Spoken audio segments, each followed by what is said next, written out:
မင်္ဂလေးကအစာတို့ဖို့ပြင်ပါတယ်ဒါပေမဲ့တလုံးမြည်ကြည့်တဲ့အခါအရသာမမှန်မှန်သိသွားလို့မူရင်းနမူနာကိုမြည်ကြည့်ပြီးပြဿနာကိုချက်ချင်းရိပ်မိသွားခဲ့တယ်မဆိုင်မတွပဲပြင်ဆင်ထားတဲ့အစာတို့တွေကိုတုံပစ်လိုက်ပြီးတန်တဲ့အိုးစားကြည့်တဲ့အိုးကိုပြောင်းတော့ကအစာကနေပြန်စားခဲ့ပါတယ်ဒါကြောင့်အချိန်တော်ကုန်သွားပြီးတင်ဆက်သူကအချိန်စတင်ရည်တွက်တဲ့အထိအသေးစိတ်တွေကိုမနာတဲ့အပြေးလွှာလုံးနေရတော့မှာပဲ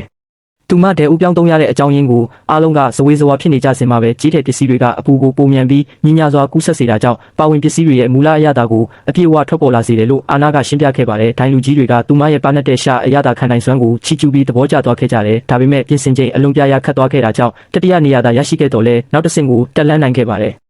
မကြာမီ semi-final ပွဲစတင်ခဲ့ပါတယ်။အကြောင်းအရာကတော့ Carolina Reaper ငရုတ်သီးကိုအသုံးပြုရမှာဖြစ်ပြီးဟင်းပွဲကအလွန်မဆက်ရသလိုပါဝင်ပစ္စည်းတွေရဲ့မူလအရသာကိုလည်းထိမ့်သိမ်းထားရမှာပါ။အခြားပြိုင်ဘက်တွေကငရုတ်သီးကိုဟင်းပွဲထဲတိုက်ရိုက်ထည့်ချက်ကြပေမဲ့အာနာတယောက်ထဲသာငရုတ်သီးကိုတီးတန့်ခွဲပြုတ်ခဲ့ပါတယ်။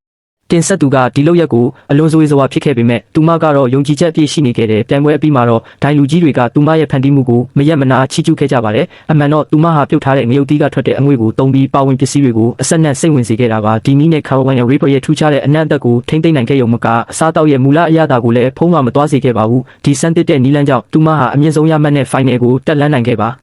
တဲတိုးတော်လည်းပြိုင်ဘက်တဦးကသူမပြုတ်ထားတဲ့ငရုတ်သီးအငွေ့ကြောင့်မိမိရဲ့ဟင်းပွဲကိုထိခိုက်ရပါတယ်ဆိုပြီးလာရောက်ညှင်းခုန်ခဲ့ပါတယ်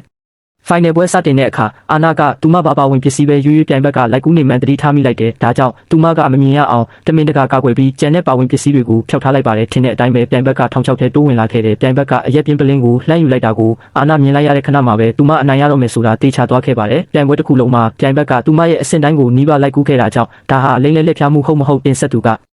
ဒိုင်လူကြီးတွေကိုမေးမြန်းခဲ့ပါတယ်ဒိုင်လူကြီးတွေကတော့ထိန်းချုပ်ထားတဲ့စီးမြင့်ကိုချိုးဖောက်ခြင်းမရှိကြောင်းနဲ့တူညီတဲ့ဟင်းပွဲကိုချက်ပြုတ်ရုံနဲ့အရသာတူညီမီမဟုတ်ကြောင်းထောက်ပြခဲ့ကြပါတယ်ပြိုင်ပွဲရဲ့ဒုတိယပိုင်းမှာပြိုင်ဘက်ကပါဝင်ပစ္စည်းတွေကိုအပူပေးအတင်လှော်လုံးနေပြီးသူ့ရဲ့ဟင်းပွဲကအာနာရဲ့ဟင်းပွဲထပ်ပင်ပုံမနူးညံ့ဆိုပြေနေပုံရပါတယ်အားလုံးကပြိုင်ဘက်ပဲအနိုင်ရတော့မယ်လို့ထင်မှတ်ခဲ့ကြတဲ့သို့တော်လည်းလိုက်ကူးရင်အချိန်ကုန်သွားခဲ့ရတဲ့အတွက်အာနာကသူမရဲ့ဖန်တီးမှုကိုအရင်ဆုံးပြီးစီးခဲ့ပါတယ်ဆုံးရှုံးသွားတဲ့အချိန်ကိုပြန်လည်ရယူဖို့ပြိုင်ဘက်ကအရက်ပြင်းကိုတုံးပြီးဟင်းပွဲကိုအပူပေးဖို့ပြင်ဆင်လိုက်တဲ့အဲ့ဒီအချိန်မှာပဲအလွန်ဆိုးရွားတဲ့အဖြစ်ဆိုးတစ်ခုဖြစ်ပွားခဲ့ပါတော့တဲ